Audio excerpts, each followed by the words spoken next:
마지막으로 살펴볼 주제는 포엔카레 추측입니다. 2000년 5월 24일 클레이 수학연구소는 21세기 사회에 가장 크게 공헌할 수 있지만 아직까지 풀리지 않은 미해결 수학 문제 7가지를 선정하고 각 문제를 처음으로 해결한 사람에게 $1,000,000씩 수여한다고 약속합니다. 7개의 문제에는 순수 수학 문제뿐만 아니라 액체의 흐름을 다루는 나비의 스토크스 방정식, 컴퓨터의 문제풀이 능력과 관련된 PNP 문제, 입자물리의 문제를 다루는 양-밀스 질량 간극 가설 등이 있습니다. 밀레니엄 문제들은 대부분 아직까지 해결되지 않았는데 유일하게 해결된 문제가 바로 포엔카레 추측입니다. 포엔카레 추측은 1904년에 나온 문제인데 작은 변화에 의존하지 않는 도형의 성질을 연구하는 위상기하라는 수학 분야의 문제입니다. 위상기하학에서 도형을 찍거나 붙이지 않고 하나의 도형을 다른 도형으로 바꿀 수 있을 때 두 도형은 같다고 보고 이를 위상동형이라고 합니다.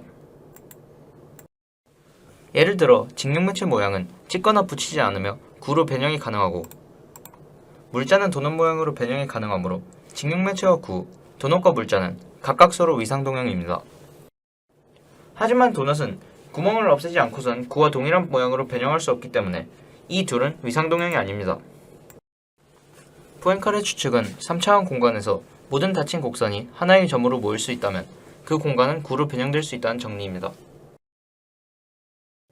그 공간은 구와 위상동형이란 말이죠. 공간 내에 제자리로 되돌아오도록 끈을 임의로 두르고 끈을 조였을 때 끈이 한 점에 다시 모이게 할 수 있다면 그 공간은 구로 변형될 수 있다는 말입니다.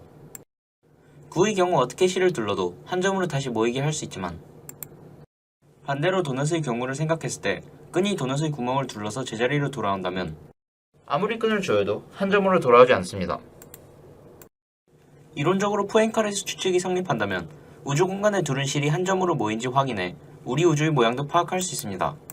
3차원을 제외한 다른 차원들에 대해서는 1985년까지 증명되었지만 3차원에 대해선 증명에 어려움을 갖고 있었습니다.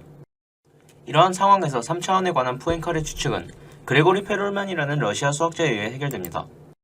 2002년 11월 아카이브란 논문 웹사이트에 페렐만은 포엔카레 추측을 증명하는 논문을 업로드합니다.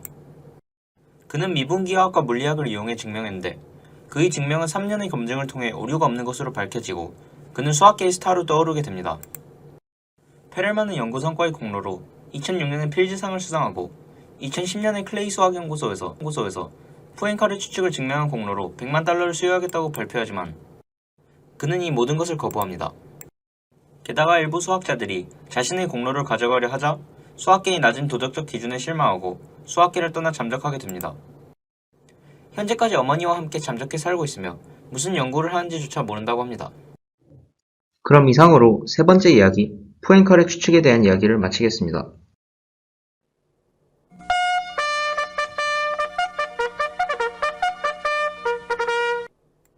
오늘은 수학사에서 중요했던 문제와 그를 해결한 수학자들에 대해 알아보았습니다. 이상으로 영상을 마치겠습니다. 감사합니다.